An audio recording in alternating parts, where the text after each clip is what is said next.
بالله من الشيطان اللعين الرجيم. بسم الله الرحمن الرحيم. الحمد لله رب العالمين، والصلاة والسلام والتحية والإكرام على سيدنا ومولانا وحبيب قلوبنا وطبيب نفوسنا وشفيع ذنوبنا بالقاسم محمد صلى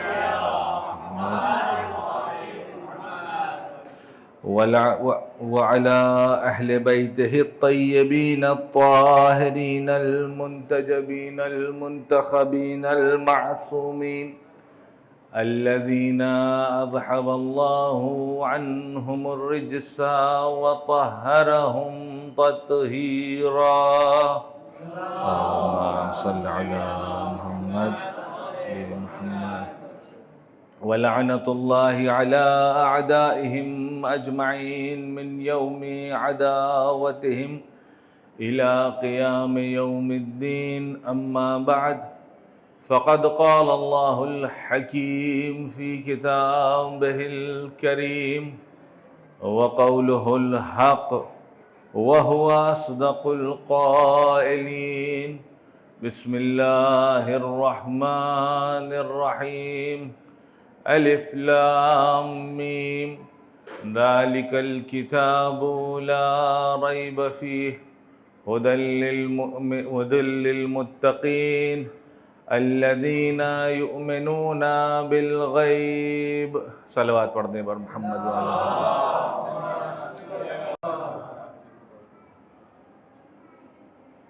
آپ حضرات سے اس سے پہلے کہ میں اپنی گفتگو کا آغاز کروں، یہ اعلان کر دینا مناسب سمجھتا ہوں کہ یہ جو سلسلہ مجالس ہے، جس میں تقریباً 18 مجالس کا سلسلہ ہے، اور اس پورے سلسلے کا جو دار و مدار اس سال قرار دیا گیا ہے اور جو موضوع قرار دیا گیا ہے، وہ امام زمانہ عجل اللہ تعالی فرجہ الشریف صلی اللہ کے متعلق ہے، جس میں آپ کے سامنے علماء و بزرگان حاضر ہوں گے اور مختلف موضوعات پر اپنی معروضات کو آپ کے سامنے پیش کریں گے. جو موضوع حقیر کے حوالے کیا گیا ہے وہ معرفت امام زمانہ سے متعلق ہے. اللہم صلی علی محمد وآل محمد. اس کے بعد دیگر موضوعات انتظار امام زمانہ، غیبت امام زمان، ظہور امام زمان اور رجعت کے متعلق انشاءاللہ آپ کے سامنے علماء کرام گفتگو کو پیش کریں گے. یہ ایک نہایت ہی اہم موضوع اور شاید مؤمنین کی زندگی اس موضوع پر منحصر ہے، ڈیپینڈ ہے، جس کی طرف ہم لوگ کمتر توجہ دیتے ہیں. انشاءاللہ آج کی گفتگو میں معرفت کے سلسلے میں، کیونکہ یہ خود لفظ معرفت ابھی تک ہمارے درمیان میں اس حد تک واضح نہیں ہو پایا ہے جیسا ہونا چاہیے. کچھ ایسے مذہبی اور دینی اصطلاحات ہیں، ٹرمینالوجیز ہیں، جو عام لوگوں کے سمجھنے میں جس میں دشواری ہوتی ہے. الفاظ بہت ضخیم اور بہت بڑے اور کمپلیکیٹڈ دکھائی دیتے ہیں، اور اس میں آدمی کنفیوز ہو جاتا ہے، سمجھ نہیں پاتا ہے کہ ان الفاظ کا مطلب ہے کیا. اور کہیں نہ کہیں اس میں ہم علماء کی طرف سے بھی ایک کمی میں کہوں گا ہے، جو یہ ہے کہ چونکہ بہت ساری چیزیں علماء کے لیے بہت زیادہ واضح اور کلیئر ہوتی ہیں، اس وجہ سے ہمیں لگتا ہے کہ اس کو بیان کرنے کی ضرورت کیا ہے، یہ تو انڈرسٹوڈ سی بات ہے۔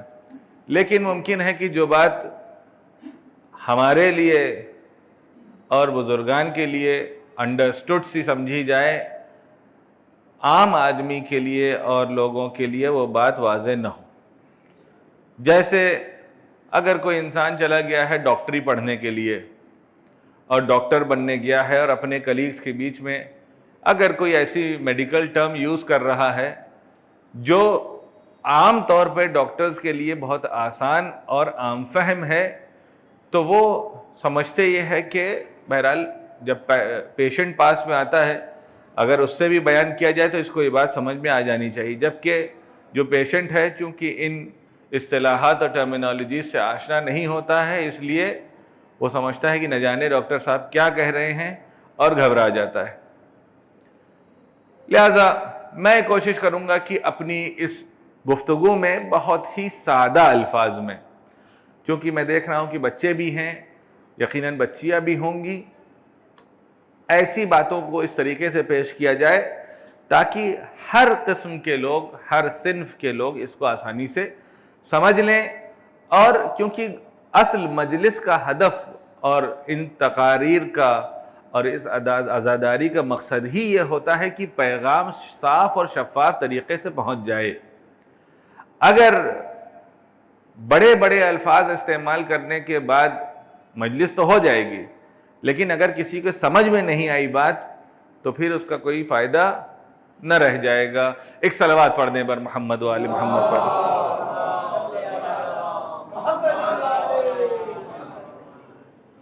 قرآن کریم کا دوسرا سورہ سورہ بقرہ، جس کی ابتدائی آیات کا تلاوت کا شرف میں نے حاصل کیا، جس میں خداوند متعال ارشاد فرما رہا ہے کہ الف لام میم، یہ وہ کتاب ہے کہ جس میں کسی قسم کا کوئی ریب نہیں پایا جاتا ہے، کوئی شک و شبہ نہیں پایا جاتا ہے، ھدی للمتقین، اور یہ اہل تقوی کے لیے کتاب ہدایت ہے۔ الذین یؤمنون بالغیب، اور متقی افراد کون ہیں؟ جو غیب پر ایمان رکھتے ہیں۔ اس کے آگے دو صفتیں اور بیان کی ہے، لیکن چونکہ میرا موضوع معرفت امام زمانہ سے ہے، لہٰذا میں نے ان دو صفات کا ذکر نہیں کیا، جہاں پر یؤمنون بالغیب ویقیمون الصلاۃ ومما رزقناہم ينفقون، یعنی متقین کی تین صفتیں ہیں، ایک غیب پر ایمان رکھنا، دوسرا نماز کو قائم کرنا، اور تیسرا جو کچھ بھی انہیں عطا کیا گیا ہے اس میں سے انفاق کرنا۔ چونکہ موضوع معرفت امام زمانہ سے ہے، لہٰذا صرف غیبت کے سلسلے میں ہی آپ سے گفتگو کروں گا۔ سب سے پہلی بات کہ معرفت کہتے کسے ہیں؟ علم میں اور معرفت میں فرق کیا ہے؟ جاننے میں اور معرفت میں فرق کیا ہے؟ جب تک کہ ان تمام چیزوں کی وضاحت نہ ہو جائے گا تب تک ہمیں لفظ معرفت کی ہی معرفت نہیں ہوگی، تو ہم آگے کی بات کیا کریں گے؟ علم میں اور معرفت میں ایک فرق پایا جاتا ہے۔ علم کا مطلب یہ ہے کہ وہ نالج، وہ چیز، وہ جانکاری جو انسان کو حاصل ہوتی ہے اسے علم کہا جاتا ہے۔ اب ممکن ہے کہ یہ علم مطابق واقع کے ہو اور واقع کے مطابق نہ ہو۔ یعنی میں نے یہ سنا ہے کہ مثلا اگر فلاں دوا کھا لیا جائے تو مثال کے طور پر آدمی کا بخار ٹھیک ہو جاتا ہے، یہ مجھے علم ہے۔ اب ممکن ہے کہ اس دوا کو کھانے سے انسان ٹھیک ہو اور ممکن ہے کہ ٹھیک نہ ہو، یعنی انفارمیشن ایسی کہ جس کا صحیح ہونے کا بھی امکان پایا جاتا ہے اور جس کے غلط ہونے کا بھی امکان پایا جاتا ہے. ایسی چیز کو، ایسی نالج کو، ایسے علم کو علم کہا جاتا ہے. لیکن معرفت اس سے ایک قدم آگے ہے. معرفت میں کہیں سے کوئی کھوکھلاپن نہیں ہے، معرفت میں کہیں سے دوروئی نہیں ہے. معرفت کا مطلب یہ ہے کہ جیسا حقیقت اور واقعیت میں ہے ویسا ہی ہمیں معلوم ہے. یعنی اس میں نہ ہونا ثابت نہیں ہوگا. اگر کوئی بات واقع کے مطابق ہے تو یہ معرفت ہے، اور اگر واقع کے مطابق نہیں ہے تو یہ علم تو ہے لیکن معرفت نہیں ہے. یعنی اگر ہم اپنے وقت کے امام کے بارے میں کوئی بات سنتے ہیں اور سننے کے بعد تحقیق کرتے ہیں، اگر اس تحقیق کے نتیجے میں ہم یہ ثابت کر دیں کہ ہاں جو ہم نے سنا وہ صحیح نکلا ہے تو یہ معرفت، اور اگر وہ مطابق نہ نکلا تو یہ علم تو ہو سکتا ہے لیکن معرفت نہیں ہے. یہ نہیں کہہ رہا ہوں کہ غلط نکلا، یعنی ابھی تک کسی کنکلوژن، کسی نتیجے پر نہیں پہنچے. چونکہ کسی نتیجے پر نہیں پہنچے ہیں تو علم کے دائرے میں تو آ گیا، کیونکہ جو کچھ بھی انفارمیشن آپ کو ملتی ہے، جو کچھ بھی آپ پڑھتے ہیں، وہ سب آپ کے علم میں آ رہا ہے. اب آپ نیوز پیپر پڑھیے، آپ باہر کسی بورڈ پہ کچھ لکھا ہو پڑھ لیجئے، کوئی کتاب پڑھ لیجئے، جو کچھ بھی آپ کی آنکھوں کے سامنے سے گزرتا ہے یا وہ اس سینس کے ذریعے سے آپ کو انفارمیشن پہنچتی ہے، وہ سب کے سب علم ہے. لیکن ہم سے کیا کہا گیا ہے کہ ہمیں یہ اختیار کرنا چاہیے کہ ہمیں معرفت امام زمانہ چاہیے، علم امام زمانہ نہیں چاہیے. علم کافی نہیں ہے. علم کسے کہتے ہیں؟ علم کا مطلب یہ کہ ہم کو ایک انفارمیشن بتا دی گئی، مثلا امام زمانہ کی ولادت سامرہ میں ہوئی، فلاں سال میں ہوئی، فلاں تاریخ میں ہوئی، آپ کے بابا کا نام یہ ہے، آپ کی والدہ کا نام یہ ہے، اور آپ اتنے سال کی عمر میں آپ غیبت صغرا میں چلے گئے اور اس کے بعد غیبت کبریٰ کا سلسلہ شروع ہو گیا. یہ ساری کی ساری باتیں علم ہے. جب آپ اس نتیجے پہ پہنچ جائیں گے کہ یہ ساری کی ساری باتیں مطابق و واقع بھی ہے تو یہ معرفت ہے. اور اپنے امام کو جاننے کے لیے کہا گیا ہے کہ اپنے امام کی معرفت پیدا کرو، اپنے امام کو اس طریقے سے جانو. جیسے ایک مثال پیش کر دوں. دیکھیے، ممکن ہے کہ ایک ماں اس بات کو زیادہ بہتر طریقے سے سمجھ سکتی ہے. یقیناً میں نے ایک جگہ اور بھی یہ مثال پیش کی ہے.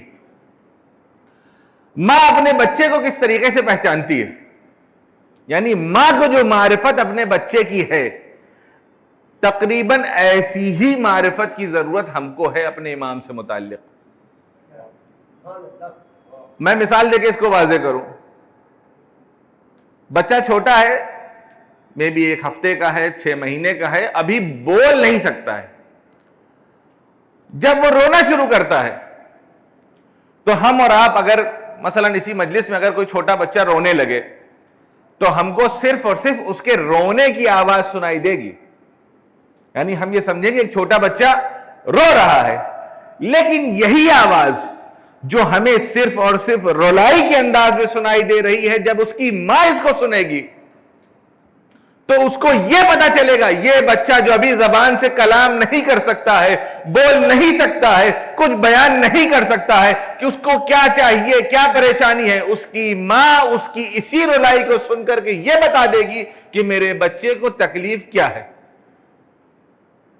ہم اور آپ جس کو صرف رونا سمجھ رہے ہیں، لیکن اگر یہی آواز ماں کے کان میں جائے گی تو ماں یہ بتائے گی کہ بچے کے مثلا پیٹ میں تکلیف ہو رہی ہے، نہیں بچے کو مثلا بھوک لگی ہوئی ہے، نہیں مثلا بچے کو نیند آ رہی ہے، مثلا بچے کو جو ہے کوئی اور پریشانی ہے. یہ صرف اور صرف ماں بیان کر سکتی ہے، ہم اور آپ بیان نہیں کر سکتے.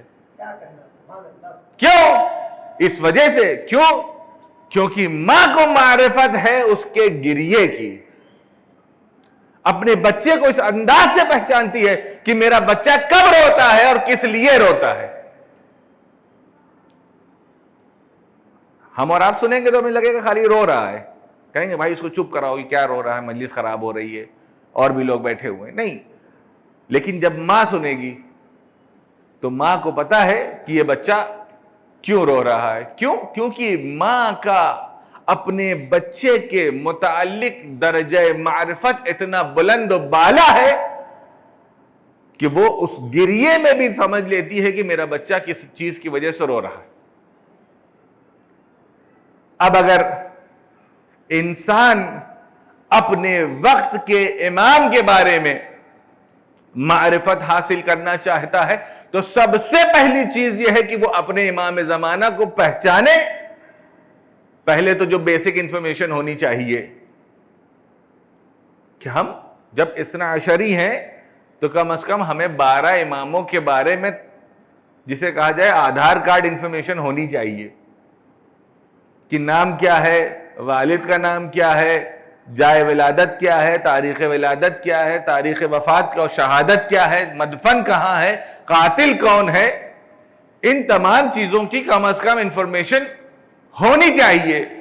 ہمارے یہاں زیادہ تر چونکہ پنجتن کے جو جشن ہوتے ہیں ان سے متعلق جو پروگرام ہوتے ہیں وہ زیادہ رونق اس میں پائی جاتی ہے, اس لیے ہم کو کچھ حد تک ان کے بارے میں زیادہ تر باتیں پتہ ہے.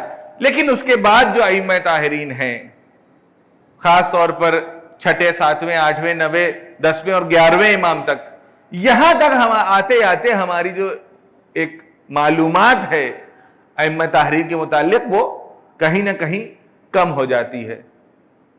لہذا کم از کم اگر ہم کو کوئی کہتا ہے کہ ہم 12 امامی ہیں اور ہم سے کوئی پوچھ لے کہ 10ویں امام کی قبر کہاں ہے, کہ رک جاؤ ذرا پتہ کر کے بتاتے ہیں, یا 10ویں امام کی ولادت کب ہوئی, 10ویں امام کی شہادت کہاں ہوئی, کیونکہ یہ وہ بیچارے مظلوم ہیں جو ہمارے درمیان میں بھی مظلوم ہیں, جن میں تو اکثر ہم نام میں بھی کنفیوز ہو جاتے ہیں کہ 9ویں امام کا نام یہ ہے کہ 10ویں امام کا نام یہ ہے, کیونکہ دونوں کا نام ملتا جلتا ہے, ایک کا نام تقی ہے ایک کا نام نقی ہے, تو کنفیوز ہو جاتے ہیں کہ نقی 10ویں ہیں کہ تقی 10ویں. لہذا بہرحال یہ ایک ایسا مسئلہ ہے کہ اس کے لیے ضرورت ہے کہ ہم اپنے جتنا زیادہ ہم توجہ اپنی دنیاوی تعلیمات پر دیتے ہیں, اکیڈمکس پہ دیتے ہیں, اتنی ہی ضرورت ہے کہ ہم اپنے مذہبی تعلیمات کو بھی امپورٹنس دیں, ان کو اہمیت دیں. اور جو طریقہ ابھی چل رہا ہے حالات حاضرہ میں, اگر آپ دیکھیں کرنٹ افیئرز میں, روزانہ کی آج کل کی نیوز میں, بچے کچھے جو مدارس بچ رہے ہیں اس کو بھی بند کرنے کی تیاری کی جا رہی ہے کہ بند کر دو, جھنجھٹ ہی ختم ہو جائے. اور یہ ایک مسئلہ جو آپ دیکھیں کہ اس میں ایک بہت زیادہ اس بات کی طرف ایمفیسائز کیا جا رہا ہے کہ جو دینی اور مذہبی تعلیمات ہیں اسے 18 سال کے بعد دیا جائے تاکہ وہ انٹلیکچوئل لیول پر سمجھ سکیں کہ کون سی چیز اس کو سننا چاہیے, کون سی چیز سمجھنا چاہیے, کون سی چیز پر عمل کرنا چاہیے, دین ہے کیا, مذہب ہے کیا, واجبات و محرمات ہیں کیا, دین و نبی و امام یہ سب ہیں کیا. اس کو سمجھنے کے لیے پہلے خود عاقل و بالغ ہو جائے, اس کے بعد دین کے مسئلے میں جائے گا. جبکہ ہمارے یہاں کا قانون یہ ہے کہ جب بچہ پیدا ہو اس کے بعد سے ہی یہ سلسلہ شروع ہو جانا چاہیے. 2 سال کی عمر میں اس کو کم از کم لا الہ الا اللہ کہنا چاہیے, 3 سال کی عمر میں اشہد ان محمد رسول اللہ کی سکھانا چاہیے. یہ تعلیمات سلسلہ 2 سال 3 سال کی عمر سے شروع ہو جاتا ہے تاکہ جب وہ بالغ ہو تو تیار ہو. ایک مسئلہ جو ہمارے یہاں پایا جاتا ہے وہ یہ ہے کہ ابھی تو تم بالغ نہیں ہو, یا بچے کہتے ہیں ابھی تو ہم بالغ نہیں ہیں, کہ ابھی نماز پڑھ کہہ دی نماز پڑھنا ہے, کہیں گے ابھی ہم بالغ نہیں ہیں, ابھی روزہ رکھنا ابھی ہم بالغ نہیں ہیں. بھائی میرا سوال یہ ہے کہ اگر آپ کل کو بالغ ہو گئے تو کہیں کوئی سوئچ لگا ہوا ہے کہ جس کو آپ کلک کریں گے اور سیدھے جو ہے آپ کو سارے احکام, سارے ارکان, ساری سورے, سارے ذکر سب خود بخود یاد ہو جائیں گے؟ کہیں ایسا نہیں ہوتا ہے, کوئی ایسا بٹن نہیں ہے. جب ہم اپنے بچوں کو دھیرے دھیرے سکھانا شروع کریں گے, پڑھانا شروع کریں گے, تیار کریں گے, تب جا کر کے وہ ان چیزوں کے پابند ہوں گے. اب اس میں ہوتا کیا کہ بچیوں میں چونکہ جلدی بچیاں بالغ ہو جاتی ہیں تو اس میں اکثر بجائے اس کے کہ بچیاں، عجیب بات ہے کہ چھوٹے بچے چاہتے ہیں، مثلا ابھی رمضان آئے گا تو بچیاں کہیں گے مجھے روزہ رکھنا ہے، لیکن والدین کہتے ہیں نہیں بیٹا ابھی تمہاری طبیعت خراب ہو جائے گی، تم کہاں چکر پڑ رہی، ابھی تم بہت چھوٹی ہو۔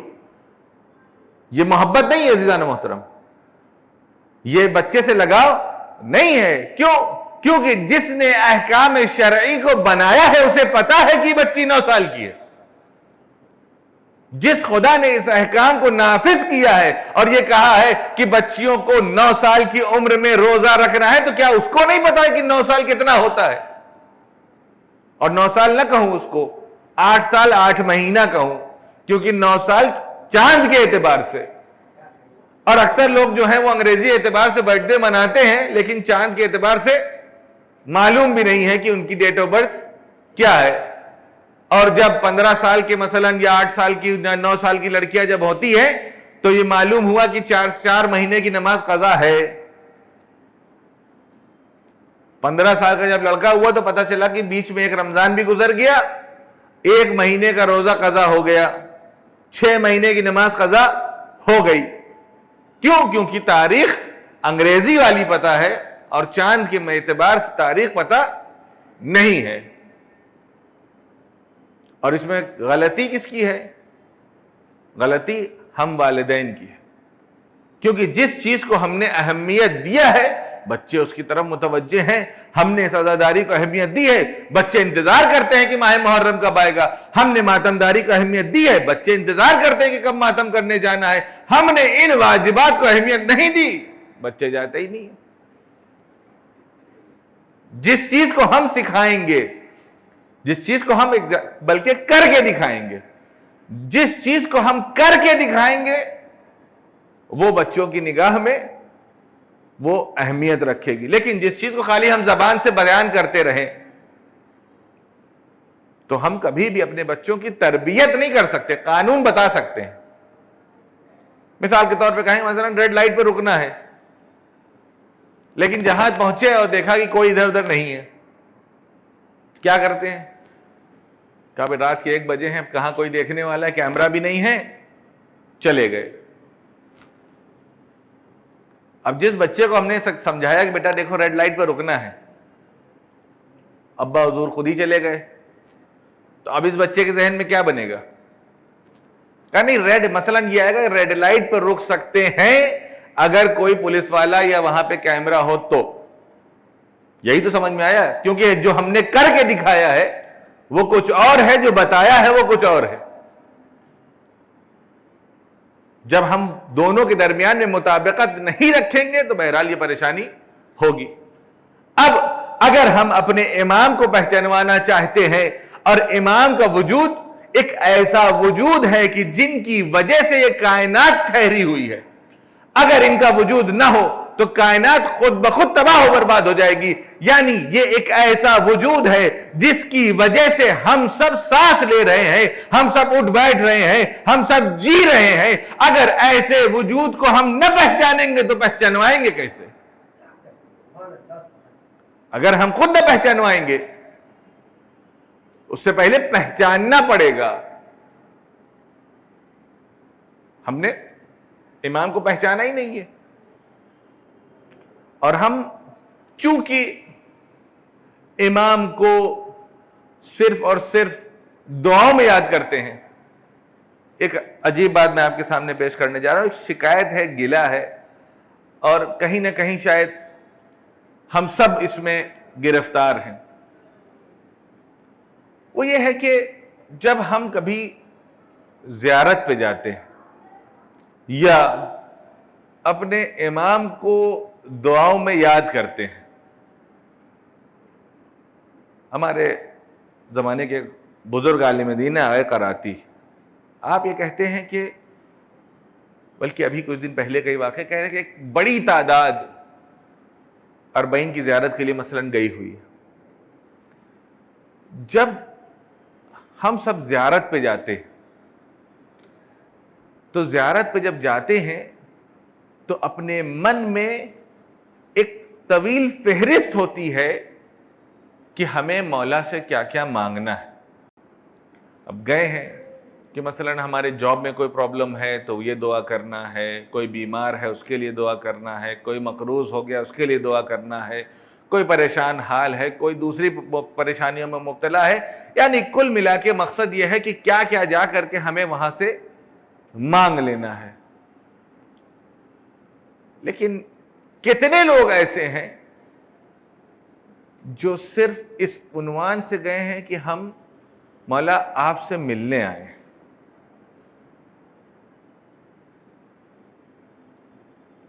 ہم آپ سے ملنے آئے ہیں تاکہ ہماری روح جو ہے وہ تر و تازہ ہو جائے، ہم آپ سے ملنے آئے ہیں تاکہ ہمارا ایمان تر و تازہ ہو جائے. ہم نے اہل بیت کو صرف چونکہ ہمارے یہاں وسیلے کے طور پر استعمال ہوتے ہیں تو واقعاً صرف اور صرف وسیلے کی حد تک رکھا ہے کہ جہاں پر ہم ان کے وسیلے سے، ان کے ذریعے سے بحق محمد و آل محمد ہم اپنی چیزوں کو طلب کرتے، جس چیز کی خواہش ہمیں ہے وہ ہم نے امام کے ذریعے سے مانگ لیا. لیکن امام کیا چاہتا ہے کبھی نہیں سوچا. امام ہم سے کیا تقاضا کرتا ہے کبھی نہیں سوچا. امام ہم سے کیا چاہتا ہے نہیں معلوم.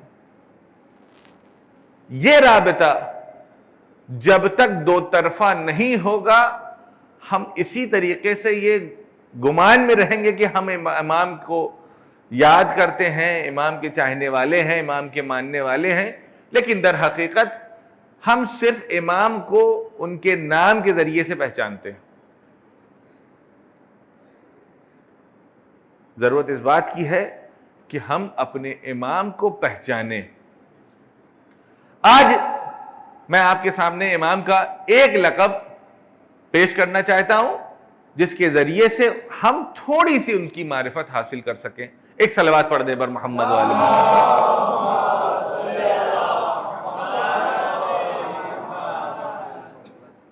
امام زمانہ کے نام کے متعلق دو فکریں پائی جاتی ہے.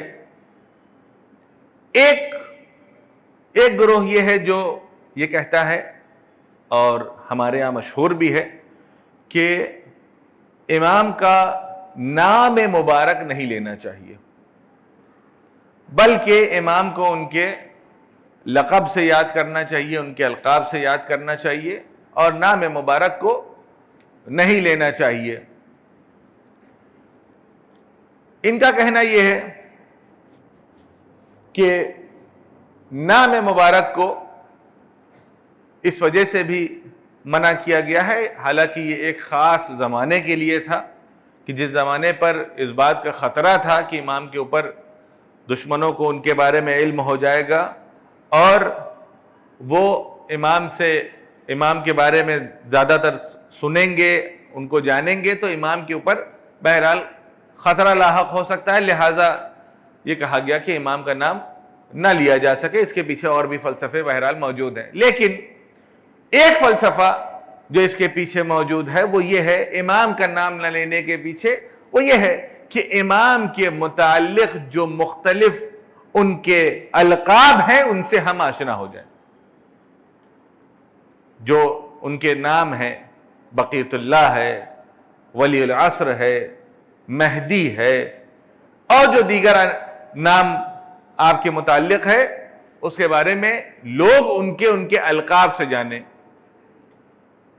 ایک نام جس کے بارے میں خود پیغمبر اسلام نے بے حد تاکید کی ہے اور جب آپ نے ذکر کیا، چونکہ امام زمانہ کا جو سلسلہ ہے انشاءاللہ اگلی آئندہ کی مجالس میں آپ کے سامنے میں عرض کروں گا کہ یہ امام زمانہ کا جو اصل کانسیپٹ ہے وہ صرف اسلام میں نہیں ہے بلکہ دیگر ادیان میں بھی اس کے بارے میں مختلف باتیں کہی گئی ہیں کہ آخر الزمان ہوگا اور آخر الزمان میں ایک ایسا انسان آئے گا جو دنیا کو اسی انداز سے عدل اور انصاف سے بھر دے گا جس طریقے سے دنیا ظلم و جور سے بھری ہوئی ہوگی. یہ صرف مسلمانوں میں نہیں ہے بلکہ دوسری جگہ پر بھی پایا جاتا ہے. اس کے بعد جو آج کل ایک بحث چل رہی ہے کہ اہل سنت میں مثلا امام زمانہ کا کوئی ذکر نہیں ملتا ہے، کہیں پر بھی نام نہیں آیا ہے، کہیں پر بھی کوئی بات ان کے بارے میں کھل کر کے نہیں کہی گئی ہے. تو مختلف روایات ہیں، انشاءاللہ آئندہ کی مجالس میں میں آپ کے سامنے پیش کروں گا کہ جس میں برادران اسلام میں بھی متعدد کتابیں، متعدد روایات ذکر کی گئی ہیں خود پیغمبر سے امام زمانہ کے متعلق، جس میں سے ایک میں آج عرض کر دیتا ہوں کہ یہ کہ آپ حضور سرور کائنات حضرت محمد صلی اللہ علیہ وآلہ وسلم آپ نے یہ ارشاد فرمایا کہ میری امت میں سے، میرے بچوں میں سے، میرے فرزندان میں سے ایک بیٹا ہوگا جو آخر الزمان میں آئے گا، جس کا نام میرا نام ہوگا اور جس کی کنیت میری کنیت ہوگی. یعنی نام محمد ہوگا اور کنیت ابو القاسم ہوگی. اور اسی وجہ سے کسی بھی انسان کو، کسی بھی مسلمان کو یہ اجازت نہیں دی گئی ہے کہ اس کا نام محمد ہو اور کنیت ابو القاسم ہو. حرام ہے. یہ دونوں چیزوں کا جمع کر کے رکھنا، کسی کا نام محمد ہو کوئی مشکل نہیں ہے، لیکن کنیت پھر اس کی ابو القاسم نہیں ہو سکتی. اگر کنیت ابو القاسم ہے پھر نام محمد نہیں ہو سکتے. یہ شریعت میں حرام قرار دیا ہے کہ جہاں پر اس طریقے سے نام رکھا جائے. آپ نے فرمایا کہ میرے فرزندان میں سے ایک فرزند ہوگا جس کا نام محمد ہوگا اور کنیت ابو القاسم. یہ برادران اہل سنت میں باقاعدہ طور پر ملتا ہے، ریفرنس میرے پاس موجود ہے. ایک لقب جس کی طرف آج اشارہ کرنا ہے وہ لقب مولا کا ہے بقیت اللہ. بقیت اللہ خیر لکم. یہ بقیت اللہ ہے کیا؟ بقیت اللہ کا مطلب یہ ہے کہ جب انسان کا سارا سرمایہ، جتنا بھی اس کے پاس جو مال و دولت ہے، جب سب کچھ ختم ہو جاتا ہے اور آخر میں کچھ بچتا ہے، جو بقیہ چیز رہ گئی ہے سب کچھ چلے جانے کے بعد، اس بچی ہوئی چیز کو کہا جاتا ہے بقیہ. اور اللہ کے سلسلہ نبوت اور امامت کے آخر میں بچی ہوئی چیز کا نام ہے بقیت اللہ.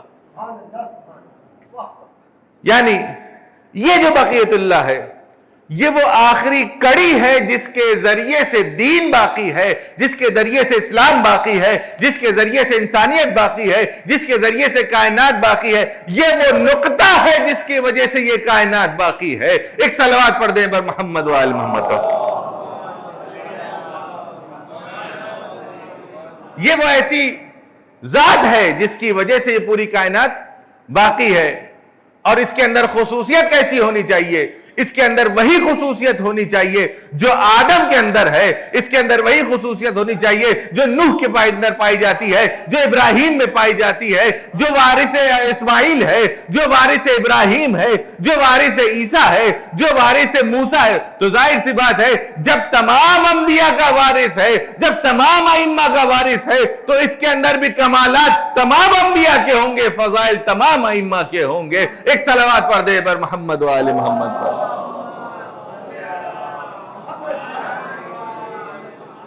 جب یہ آئے گا عزیزان محترم تو ان کے پاس وہ تمام تبرکات انبیاء ہوں گے، تمام نشانیاں ہوں گی جو ائمہ کے پاس پائی جاتی ہیں. کیوں؟ کیونکہ یہ بقیت اللہ ہے، یہ تمام صفات کے حامل ہیں. ایک بحث یہ پائی جاتی ہے کہ یہ ایسے جو امام آئے گا یا جو خلیفہ انبیاء ہوتے ہیں، خاص طور پہ ختم نبوت کے بعد، کیونکہ برادران اسلام میں کہا جاتا ہے کہ پیغمبر بہرحال معصوم تھا لیکن اس کا جو خلیفہ ہے وہ غیر معصوم ہو سکتا ہے.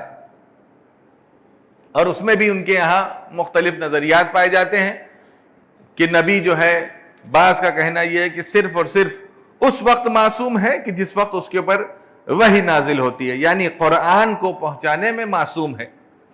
بعض کا نظریہ یہ ہے کہ جب پیغمبر بن گئے یعنی مبعوث ہو گئے 40 سال کے بعد جو 23 سال کی زندگی تھی اس 23 سال میں پیغمبر معصوم تھے، اس کے علاوہ 40 سال سے پہلے کی زندگی میں چونکہ نبی نہیں تھے لہٰذا ان سے ممکن ہے کہ سہون یا عمدن گناہ ہو گیا ہو تو کوئی حرج نہیں ہے۔ اور ایک گروہ ہے جو یہ کہتا ہے کہ نہیں، نبی نبوت سے پہلے بھی معصوم ہے اور نبوت کے بعد بھی معصوم ہے، اور یہی عقیدہ ہم امامیہ کا ہے کہ نبی ہمیشہ سے معصوم ہوتا ہے، اس کے ہاں کسی طریقے کی کوئی خطا کا امکان نہیں پایا جاتا ہے۔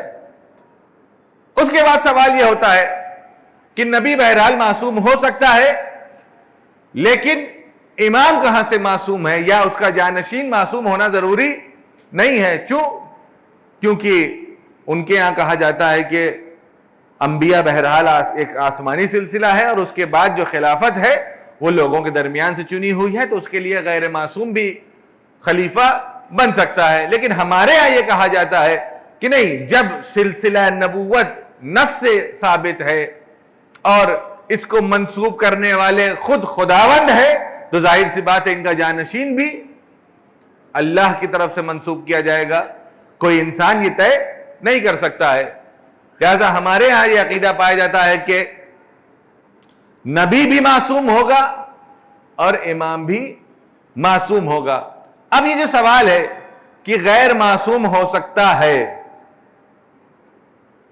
غیر معصوم ہو سکتا ہے امام یعنی جو جانشین ہے نبی کا، اس سوال کو ذرا الٹ دیا جائے۔ اگر کسی کے غیر معصوم ہونے میں بہتری ہے، یا یہ کہا جائے کہ ٹھیک ہے اگر آپ کو یہی کہنا ہے کہ نبی اور امام میں سے کسی ایک کو غیر معصوم ہونا چاہیے تو بہتر یہ ہوتا کہ نبی غیر معصوم ہوتا بجائے اس کے کہ امام غیر معصوم ہو، نبی غیر معصوم ہوتا تو زیادہ بہتر تھا۔ ہر آدمی کہے کہ نبی غیر معصوم ہوتا ہے تو ویسا ویسے بھائی نبوت کا سلسلہ جناب آدم سے شروع ہوا۔ اب مثلا نعوذ باللہ بقول بعض لوگوں کے، ہمارے یہاں بھی ایسے لوگ پیدا ہو گئے ہیں جو کہنے لگے ہیں کہ انبیاء سے بھی خطا ہو سکتی ہے۔ اگر مثال کے طور پر یہ کہا جائے کہ جناب آدم سے کوئی غلطی ہو گئی تو اس کے بعد اس کو ٹھیک کرنے کے لیے مثلا جناب شیس موجود ہیں، ان کے بعد کسی سے خطا ہو گئی تو ان کے بعد والا نبی موجود ہے، مثلا یہ خطا ہو گئی، اس کے بعد کا نبی موجود ہے، اس کے بعد کا نبی موجود ہے، اس کے بعد کا نبی موجود ہے۔ لیکن جب پیغمبر اسلام پہ سلسلہ آ گیا اور یہ معلوم ہو گیا کہ اب یہ پیغمبر آخری نبی ہے تو اس کا مطلب یہ ہے کہ اب اس کے بعد اگر خطا ہوگی تو اس کے بعد کوئی نبوت کا سلسلہ آنے والا نہیں ہے۔ تو اس کا مطلب یہ ہے کہ نہ نبوت میں کوئی خطا ہو سکتی ہے نہ امامت میں کوئی خطا ہو سکتی ہے۔ اگر ابھی تک خطا ہوتی بھی چلی آئی، مثال کے طور پر اگر ہم یہ کہیں کہ نبوت میں خطا ہوتی بھی چلی آئی تو اب امامت کا مسئلہ ہے، تو اب یہ نبوت کا سلسلہ ختم ہو گیا ہے۔ ابھی تک خطا ہوتی تھی تو اگلا نبی بھیج دیتے تھے، جب آخری نبی کو بھیج دیا سلسلہ منقطع ہو گیا۔ تو اس کا مطلب یہ ہے کہ اگر خطا ہوئی تو اب اصلاح کا امکان نہیں پایا جاتا۔ جب اصلاح کا امکان نہیں پایا جاتا تو اس کا مطلب یہ ہے کہ جانشین کو معصوم ہونا پڑے گا، جانشین کو معصوم ہونا پڑے گا تاکہ چیزوں کو ایسی طریقے سے چلاتا رہے کہ اس کے اندر کوئی خطا نہ پائی جائے، کوئی خطا نہ پائی جائے۔ یہ دنیا کا نظریہ ہے کہ غیر معصوم کے ذریعے سے شریعت چل سکتی ہے، لیکن اللہ کے قاعدے میں، اللہ کے قانون میں کہیں یہ نہیں ہے کہ غیر معصوم کے ذریعے سے شریعت آگے بڑھ سکتی ہے، کیونکہ اس میں بہت چھوٹا سا میں آپ کو سامنے ایک دلیل پیش کر دوں اور آج کی بات کو اپنے مکمل کروں۔ دیکھیے، اگر ہم یہ کہیں کہ مثلا معصوم سے خطا ہو سکتی ہے، غلطی ہو سکتی ہے، خاکم بدہن گناہ ہو سکتا ہے، اگر ہم یہ کہتے ہیں تو اس قول کے بعد ہم اللہ کی عدالت پہ اعتراض کرتے ہیں۔ ہمارے یہاں کیا ہے؟ توحید کی بات عدل ہے، یعنی اللہ کی وحدانیت کو ماننے کے بعد اگلے مرحلے میں ہم اللہ کو عادل مانتے ہیں۔ اگر کوئی انسان یہ کہہ دے کہ نبی سے مثلا خطا ہو سکتی ہے، غلطی ہو سکتی ہے، تو سوال یہ ہے کہ اگر نبی سے غلطی ہونے کے بعد وہ پھر بھی نبی باقی رہ گیا تو پھر ہم نے اور آپ نے کیا غلطی کی ہے؟ ہمیں نبی کیوں نہیں بنایا گیا؟ غلطی تو ان سے بھی ہو رہی ہے، گناہ تو ان سے بھی ہو رہا ہے، لیکن اس کے بعد بھی اللہ نے انہیں نبی بنا دیا۔ نہیں عزیزوں، یہ بالکل بھی عدالت پروردگار کے مطابق نہیں ہے۔ کیوں؟ کیونکہ اگر ہم یہ کہہ دیں کہ نبی سے خطا ہونے کے بعد بھی نبی رہ جاتا ہے تو پھر ہم اور آپ جیسے معمولی انسان سے اگر غلطی ہو جاتی ہے تو جہنم میں کیوں ڈالے جا رہے ہیں؟ تو پھر ہمیں جہنم میں نہیں ڈالا جا سکتا ہے، کیونکہ بہرحال وہ برگزیدہ بندے ہیں۔ جب وہ اتنے بہتر اور عمدہ ہونے کے بعد اگر ان سے غلطی ہو گئی تو پھر ہم اور آپ تو معمولی سے انسان ہیں، ہم سے بھی غلطی ہو سکتی ہے۔ اس کا مطلب یہ ہے کہ انبیاء جو بھی کرتے ہیں، جتنی دن بھی رہتے ہیں، وہ معصوم ہوتے ہیں اور مسعون عن الخطا ہوتے ہیں، ان سے کسی قسم کی کوئی غلطی نہیں ہو سکتی ہے۔ یہ ہمارا اور آپ کا تصور ہے، اور بعض لوگوں کی حماقت ہے جو یہ سمجھتے ہیں کہ معصوم سے غلطی ہو سکتی ہے۔ معصوم کو اللہ نے چنا ہی ہے ان کے صبر کی بنیاد پر، ان کے تقوی کی بنیاد پر۔ اسی لیے اگر آپ قرآن دیکھیں تو قرآن میں جتنی بھی چیزیں بیان کی گئی ہیں، احکام جہاں جہاں بیان گئے، یا جو خطابات ہیں، یا ایھا الناس، یا ایھا الذین آمنوا، اے صاحبان ایمان، اے مسلمان، اے لوگوں، ہر کے بعد کوئی نہ کوئی اس کو یعنی انسٹرکشن دیا گیا ہے کہ اسے یہ کرنا چاہیے، اسے فلاں کام کرنا چاہیے۔ یا ایھا الذین آمنوا مثلا اقیموا الصلاۃ وآتوا الزکاۃ، کہ اے صاحبان ایمان نماز قائم کرو، اے صاحبان ایمان زکوٰۃ دو۔ لیکن جہاں جہاں پر متقین کا ذکر آیا ہے، جہاں جہاں پر بھی متقین کا ذکر آیا ہے، اس کے بعد ان سے کچھ کہا نہیں گیا ہے۔ خود جس آیت کو میں نے آپ کے سامنے پیش کیا، ھدی للمتقین، کہ یہ کتاب جو ہے متقین کے لیے ہدایت ہے۔ الذین یؤمنون بالغیب، یہ وہ لوگ ہیں جو غیب پر ایمان رکھتے ہیں۔ ویقیمون الصلاۃ، جو نماز قائم کرتے ہیں۔ ومما رزقناہم ینفقون، اور جو مال انہیں عطا کیا ہے اس میں سے یہ دیتے ہیں۔ اگر کسی کو متقی بننا ہے تو اس کو یہ سب کام کرنا ہوگا پہلے، اس کے بعد متقی کے دائرے میں شامل ہوگا۔ ایک صلوات پڑھ دیں پر محمد وآل محمد۔ اور جب تک کہ یہ کام انجام نہ دے گا تب تک وہ اس دائرے تقوی میں، متقین کے دائرے میں شامل نہ ہوگا۔ اور اس دائرے میں آنے کی ضرورت اس لیے ہے کیونکہ قیامت کے دن ہر قوم کو اس کے امام کے ساتھ پکارا جائے گا۔ اور اگر ہم یہ چاہتے ہیں کہ ہم اپنے امام کے ساتھ آئیں، مولا کائنات کے ساتھ آئیں، تو اگر مولا کائنات کے ساتھ محشور ہونا ہے تو وہ امام المتقین ہے، امام المؤمنین نہیں ہے۔ وہ امیر المؤمنین ہے لیکن امام المتقین ہے۔ علامہ حلی کے دور کا ایک واقعہ ہے۔ ایک عالم تھا جو شام میں رہتا تھا، بہت بڑا عالم، جو اپنے آگے کسی اور کو ٹیکتا بھی نہیں تھا۔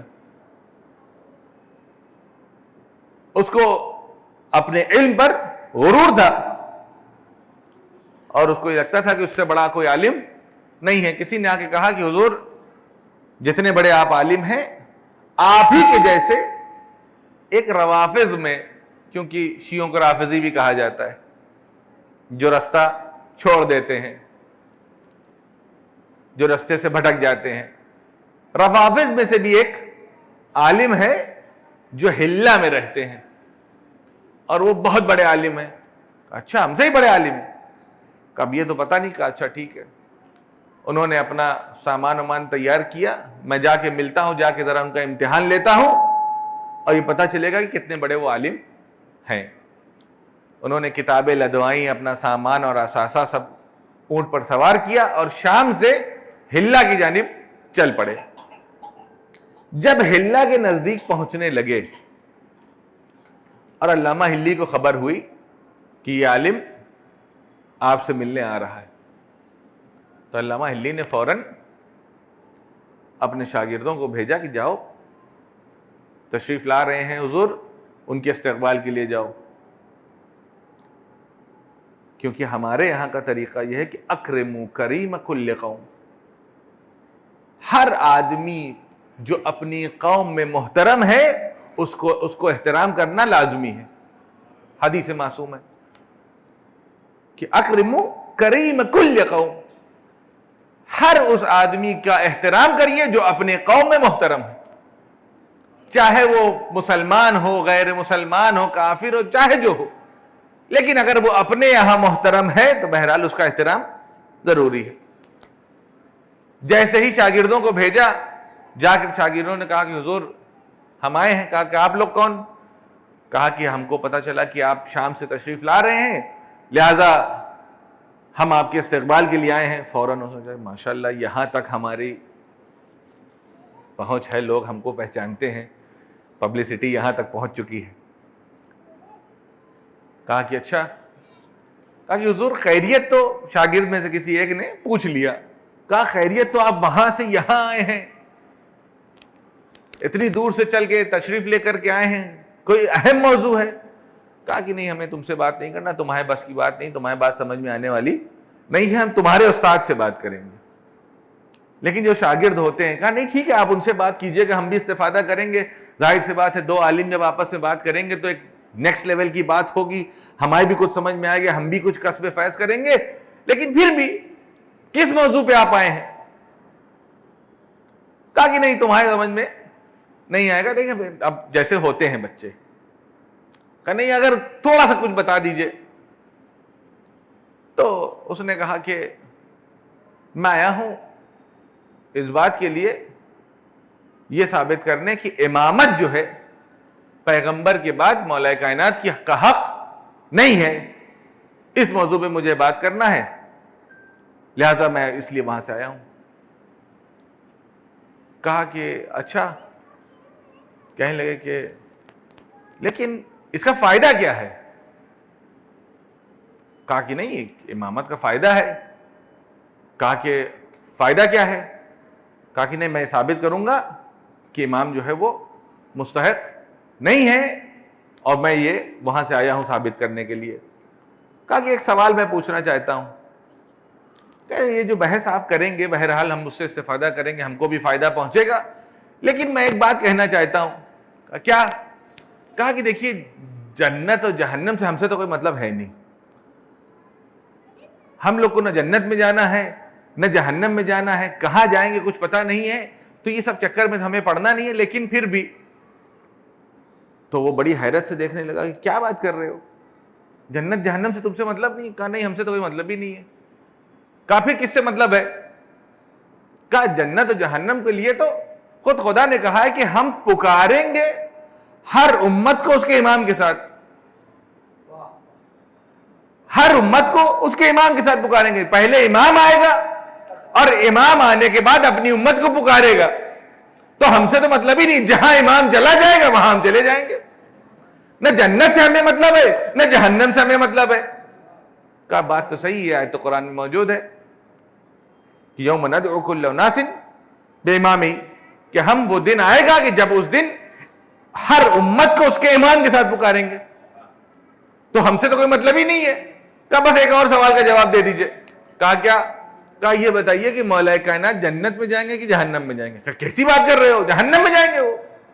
وہ نفس نبی ہیں, وہ پیغمبر کی جان ہے, وہ مدینۃ العلم ہے, اور اس کے بعد 4-5 فضیلت بیان کر دی. کہا بس اور کچھ نہیں پوچھنا ہے. کہا کیوں؟ کہ ہمارا تو طے ہو گیا کہ ہمارا امام جنت میں جانے والا ہے. اب آپ کس موضوع پہ بحث کرنے والے مجھے نہیں پتا ہے. اب آپ یہ دیکھیے کہ آپ کا والا کہاں جانے والا ہے. ہمارا امام تو قسیم النار والجنہ ہے. ہمارا امام تو وہ ہے جو یہ طے کرے گا کون جنت میں جائے گا کون جہنم میں جائے گا. ایک صلوات پڑھ دے پر محمد والے محمد.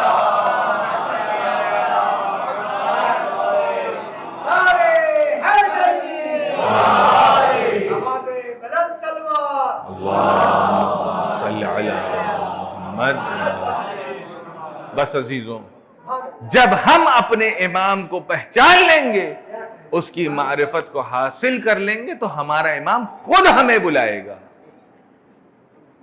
کہ یہ میرا چاہنے والا ہے، یہ میرا ماننے والا ہے.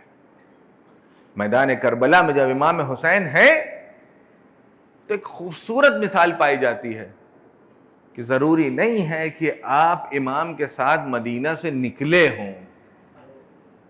اگر آپ چاہنے والے ہیں تو حبیب کی طرح اگر کوفے میں بھی ہوں گے تو امام بلا لے گا. امام کی معرفت ضروری ہے. نہ جانے کتنوں نے سامنے سے بلایا تھا، کتنے خط لکھے گئے. ایک قوم وہ ہے جو امام کو بلاتی ہے اور کچھ افراد وہ ہیں جن کو امام بلاتا ہے. اللہ اکبر. کچھ ایسے لوگ ہیں جن کو امام خود بلاتا ہے کہ ہمیں تمہاری ضرورت ہے. حبیب اپنے گھر میں ہیں، خط لکھ کر کے بھیجا، من الحسین الغریب الی رجل فقیہ، کہ حسین غریب کی طرف سے خط ہے رجل فقیہ کے لیے. جیسے ہی خط ملتا ہے آپ گھر کے اندر آتے ہیں، فوراً زوجہ نے پوچھا کس کا خط تھا؟ کہا کہ میرے مولا حسین کا خط ہے. کیا سوچا ہے؟ کہا کہ مجھے تیری فکر ہے. کہا کہ حبیب وہاں شہزادیاں دشمن کے گھیرے میں گھری ہوئی ہیں اور تجھے میری فکر ہے. اگر تو جانے کے لیے تیار نہیں ہے تو میں جانے کے لیے تیار. سوچئے کہ کیسی کیسی ہے، معظمہ ہے.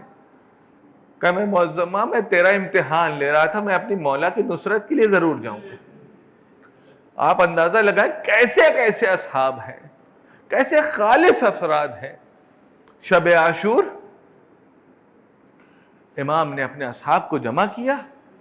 جمع کرنے کے بعد فرماتے ہیں جس کو جانا ہے وہ چلا جائے، جس کو جانا ہے وہ جا سکتا ہے، لیکن کوئی اپنی جگہ سے ہٹا نہیں. امام نے کہا کہ شاید تم میرے چہرے کو دیکھ کر کے نہ جانا چاہتے ہو، میں چراغ گل کیے دیتا ہوں، جس کو جانا ہے چلا جائے. کہتے ہیں کہ اگر تم اس کے بعد بھی آمادہ نہیں ہو تو میں ایک بچے بنی ہاشم کے بچوں کو تمہارے ساتھ کیے دیتا ہوں، تم جا کے کہنا کہ ہمیں امام نے اس بچے کی محافظت کے لیے بھیج دیا. لیکن کوئی آمادہ نہیں ہوتا ہے. امام نے جب امتحان کو لے لیا، اپنے دوستوں اپنے اصحاب کو تیار کیا، ہر کو اس کی جگہ دکھا رہے ہیں. دیکھو حبیب، جنت میں تمہاری جگہ یہ ہے، جون تمہاری جگہ یہ ہے، عزیر تمہاری جگہ یہ ہے، زہیر تمہاری جگہ یہ ہے. جب سب کو ان کی جگہ دکھا دی، اب امام خیمے سے باہر آتے ہیں، مقتل کی طرف چلنا شروع کیا. تھوڑا کسی کی آہٹ کو محسوس کیا، کوئی پیچھے سے آ رہا ہے. ایک مرتبہ پلٹ کر دیکھا، پوچھا کون؟ پیچھے سے غلام آگے بڑھا، کہا حضور میں آقا نافع آپ کا حقیر غلام ہوں. کہا نافع کیا سبب ہے میرے پیچھے پیچھے آ رہے ہو؟ کہا آقا مجھے خوف ہے کہیں رات کی تاریکی میں دشمن آپ کے اوپر حملہ نہ کر دے. کہا نافع اب آ گئے ہو تو چلو ساتھ چلو، میں مقتل کا جائزہ لینے جا رہا ہوں. ایک جب اس نافع کو ساتھ لیا، مقتل کی طرف نکلے۔ باپے یہ دیکھو یہ وہ جگہ ہے جہاں پہ کل علی اکبر کو برچھی لگے گی، یہ وہ جگہ ہے جہاں پہ قاسم کا لاشا پامال ہوگا، یہ وہ جگہ ہے جہاں محمد کام آئیں گے، یہ وہ جگہ ہے جہاں عباس کے شان قلم کیے جائیں گے۔ نافع پورے مقتل میں ایک غلام کی طرح ہاتھ جوڑے پیچھے پیچھے آ رہے ہیں۔ ایک جگہ پر نافع ڈھرتے ہیں، امام نے پلٹ کر پوچھا نافع تم رک کیوں گئے؟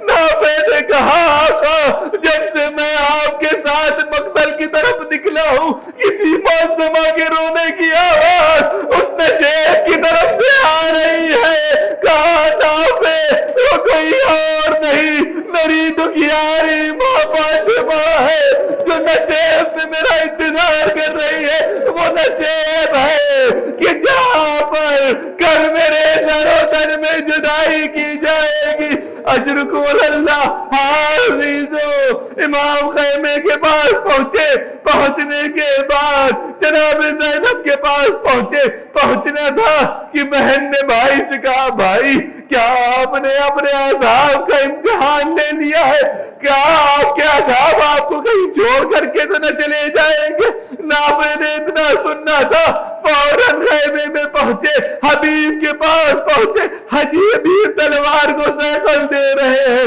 کہا حبیب تم یہ کیا کر رہے ہو؟ کہا کل جنگ کا دن ہے آمادگی کر رہا ہوں۔ کہا حبیب تمہاری وفا پر بیزادی کو شک ہے۔ حبیب نے اتنا سننا تھا اصحاب کو اکٹھا کیا، زینب کے خیمے کے باہر آئے، کہا شہزادی اگر آپ کو ہماری وفا کا اعتبار نہ ہو تو ہمیں حکم دیجئے ہم ابھی اپنے سر و تن میں جدائی کر دیں۔ وَسَيَعْلَمُ الَّذِينَ ظَلَمُوا أَيَّ مُنْقَلِبٍ يَنْقَلِبُونَ إِنَّا لِلَّهِ وَإِنَّا إِلَيْهِ رَاجِعُونَ۔